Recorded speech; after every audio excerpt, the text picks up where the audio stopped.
Guys, this makes good videos. What even is this? Lil Xan. The scumbag TikToker who faked Tourette's for clout.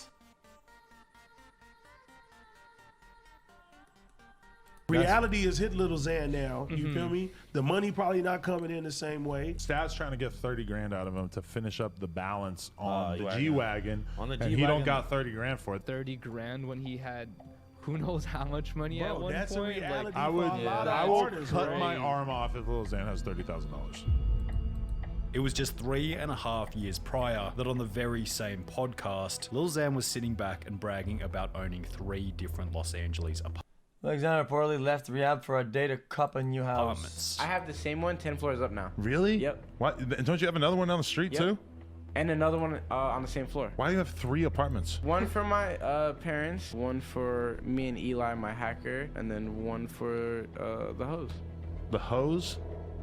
Despite once being in what seemed like an unlosable situation, it was obvious that over the long run, Lil Xan's shit, failure nice was car, not though. only inevitable but deserved, and it all began with what seemed to be a poor work ethic dating all the way back to high school. So I failed every class up until I dropped out freshman year. I just could not sit down for 7 hours a day. Now, we shouldn't make the argument that poor grades in school automatically result in a poor work ethic over the long term. There are simply too many examples of mediocre people performing terribly in school before going on to achieve greatness in Yeah, but this is not it though.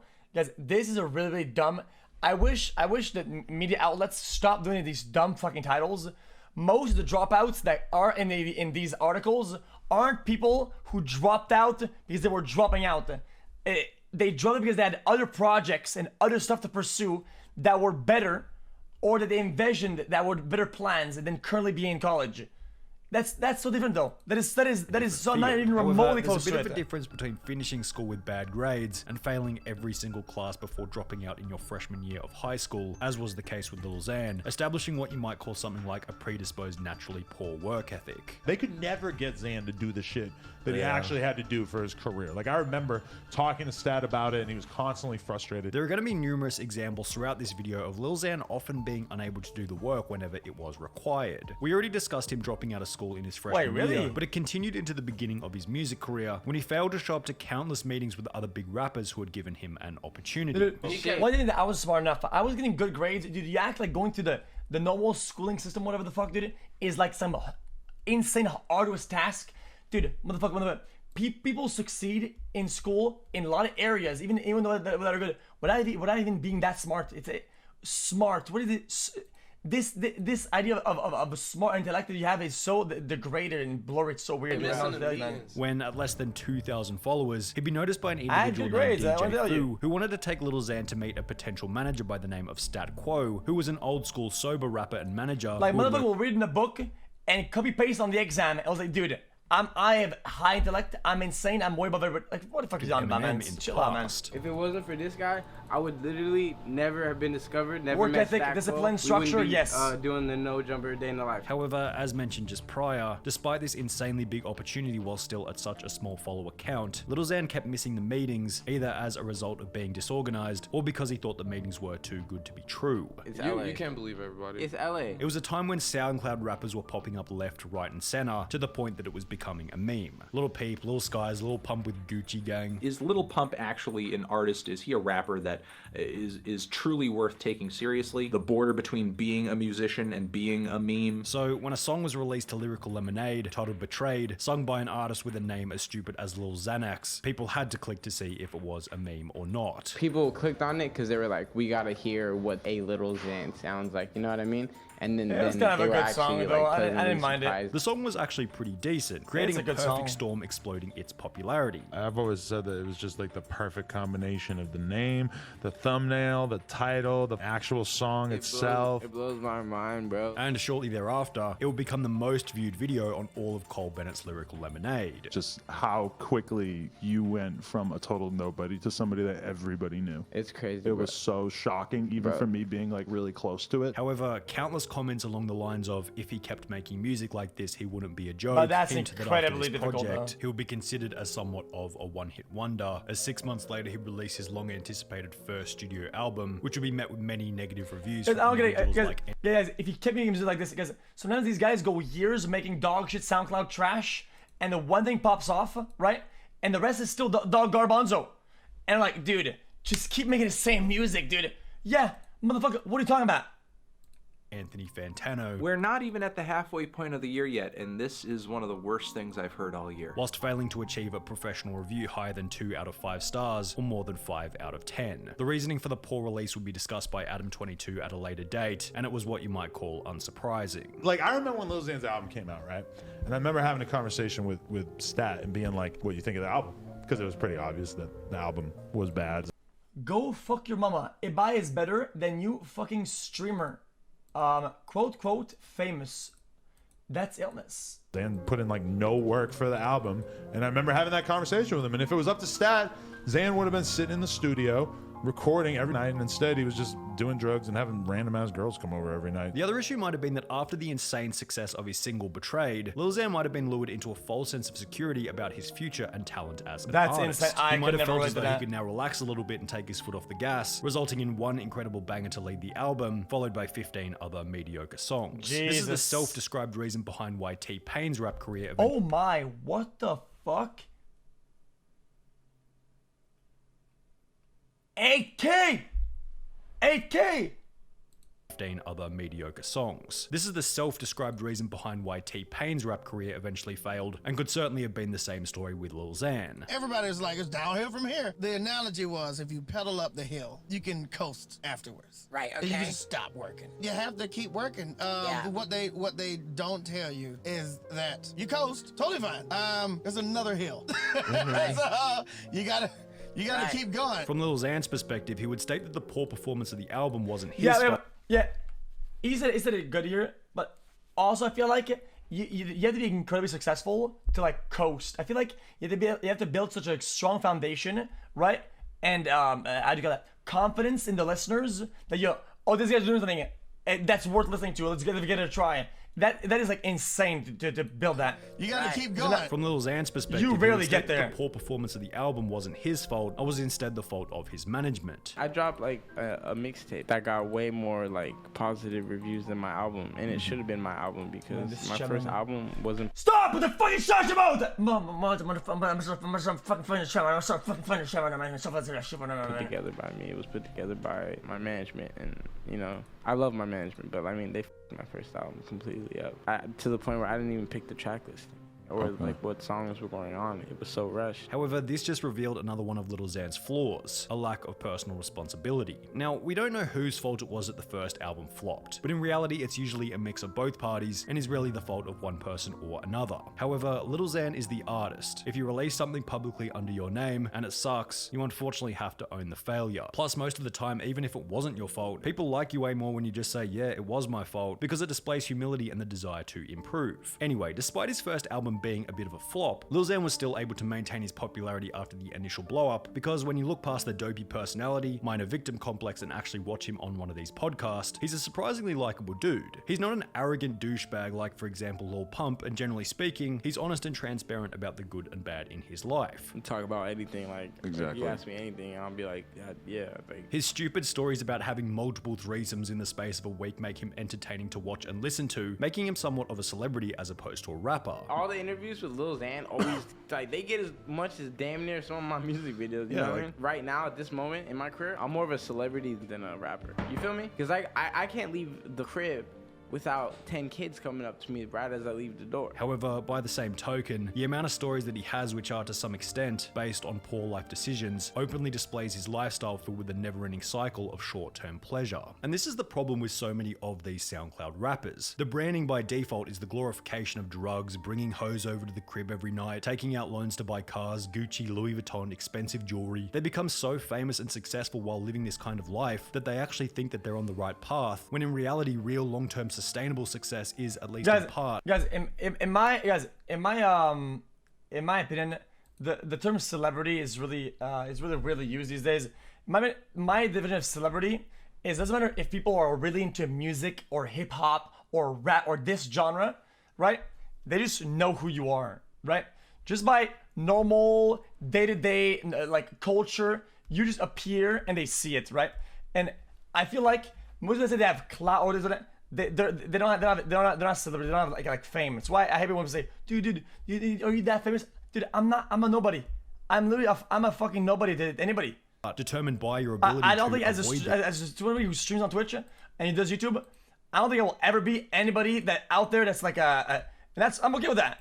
These temptations. I just don't think people are celebrities. It's just not though. Usually accompanied by a multitude of poor Not a financial thing, decisions. In the beginning, Lil Xan seemed convinced that this wasn't who he was. Do you go crazy hard with expensive clothes and jewelry and ridiculous bullshit, or do you hold on to it? What's going on in your lives right now? I'm not into the whole. I'm into grills and like MCM, like I have like a chain, but like it's not like so expensive. It's expensive, not expensive. I'm not into the whole jewelry. However, only 6 months later, in a video posted to YouTube once again by No Jumper, this seemed to have changed as Lil Xan's out of control spending habits and lack of respect for valuable items was put on full display. He'd start by mentioning that he would take any sponsorships as he was low on cash at the time. Money bag, cream soda, you want to sponsor me? Do it. I will take any endorsements. I'm broke. However, he'd then go on to talk about and reenact himself smashing his TV. I got so mad. I literally walked up in this the other day. I took this skateboard and I was like,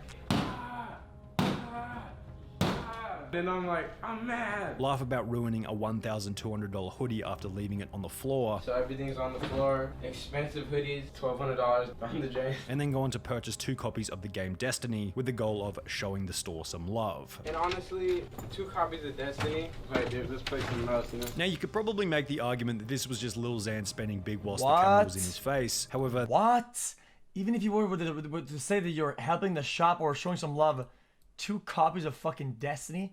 Motherfucker, that won't help anybody, man. What the fuck? There was plenty of evidence to suggest that off camera, he was also quite unwise with his game money. free? For example, in another No Jumper podcast, he'd talk about how he'd take 7 of his friends to Universal Studios and pay for everyone's entry just to buy 1 drink before leaving. Guys, after showing you guys, I'm gonna go help my Walmart. I'm gonna go buy 2 fucking pair of foldable chairs, man. I'll take all my homies. I'll spend $700 to take 7 of my friends in there. Just to get butterbeer, and we did. And I don't film it or nothing. In addition to this, Lil Xan would take out a loan to purchase a Mercedes-Benz G-Wagon, the price of which starting at around $130,000 US. I'm about to get a G-Wagon. Oh, lol, for favorite car, dream car. Now, if we ignore the fact that Lil Xan would go on to key his own car whilst angry at a later date. I just did this to my car. Scratched it, keyed it up. I just bought it. Keyed all the way. The levels of stupidity for this purchase go pretty deep. Taking out a loan to buy a car? What the fuck? Taking out a loan to buy a luxury car just to flex on social media? Double moron. Taking out a loan to buy a luxury car just to flex on social media whilst working in a creative profession where you could fall off at any moment? Triple moron. Yo, welcome to Darth Vader. This is my new whip. She's like a 9 out of 10, she ain't like a 10, but she's pretty bad. This is my first car. However, the stupidity of his G-Wagon purchase was compounded even further when he would host a public event that would ultimately result in an extra $100,000 fine. On the 21st of December 2017, just before he'd buy the car, Lil Xan would make a tweet which read as follows. If you live in the Inland Empire/LA area and want to meet me tonight, pull up to 100 to 110 North 5th Street, Redlands, CA 92373, United States at 7:30. Now it's hard to call Xan an idiot for this one. It was still early in his career and the tweet was made only 4 hours prior to the meeting time. He probably expected just a couple of people to show up for photos and autographs, considering the location was also on the very outskirts of LA. Well, as you might guess, this isn't what happened. Around 2,000 people showed up, cars and streets were damaged, and ultimately the police would have to send in the helicopter unit before Lil Xan was arrested for his own safety. I gave like a 4-hour notice. I was heading to my hometown, so I tweeted a location, and then I just expected, like 50 people to show up. That's just how I am. I got there, and this video's on YouTube. It's like 2,000 people. Wow. What? But I got fined because a lot of damages to cars and streets. Really? Yeah, nice. And the helicopters That's just kind of came impressive, out, though. and it's like 10 grand every helicopter. It was like Project X with the. It was a $100K bill. What? Yeah. Really? Another 100K. Lil Xan would go on to state that the event postponed his purchase of the G-Wagon. Do you feel like you learned your lesson about that?